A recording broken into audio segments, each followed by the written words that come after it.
1000 வருஷத்துக்கு முன்னால ஸ்பெயின் நாட்டோட கிரனாடா என்ற ஊர்ல ஒரு அறிஞர் பிறந்தாரு. அவரோட பேரு தான் இப்னு அத்தியா அல் அந்தலூசி ரஹ்மத்துல்லாஹி அலைஹ். இவங்க ஒரு மாலிகி ஃபிக்ஹை சேர்ந்த அறிஞருங்க. இவங்க குர்ஆனுக்கு ஒரு தஃப்சீர் எழுதணும்னு முடிவு பண்ணாங்க. அதோட பேரு தான் அல் முஹர்ரர் அல் வஜீஸ். இதுக்கு மீனிங் என்னன்னா சுருக்கமான நம்பகமான விளக்க உரை என்றது தாங்க. இவங்க இந்த தஃப்சீர்ல ஒவ்வொரு வசனத்துக்கும் 5 தூண்கள் வச்சு அனலைஸ் பண்ணியிருக்காங்க.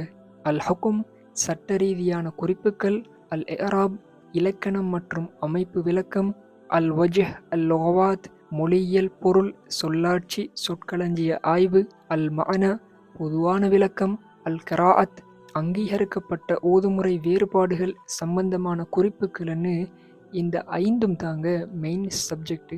அதோட ஹைலைட் என்னன்னா நம்பகமில்லாத இஸ்ராயிலியாத் நபிமார் கதைகளை ஃபில்டர் பண்ணியும் இருக்காங்க.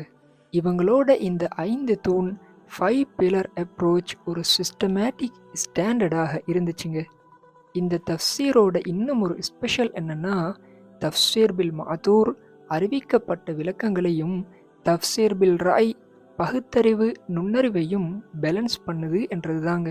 இப்படி 5 பில்லர்ஸ் 2 அப்ரோச்னு ஒரு சங்கிலி கோர்வை போல இந்த தஃப்சீரோட ஃப்ரேம் ஒர்க்கை டிசைன் பண்ணியிருக்காங்க.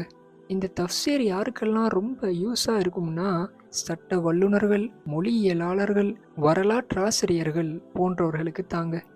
சுருக்கமாக சொன்னால் அல் முஹர்ரர் அல் வஜீஸ் மொழியியல் புரிதல், சட்ட நுண்ணறிவு, வரலாற்று தெளிவு என்ன எல்லாத்தையும் ஒரு சிஸ்டமேட்டிக்காக கொம்பைன் பண்ண ஒரு பெஞ்ச் மார்க் தஃப்சீருங்க.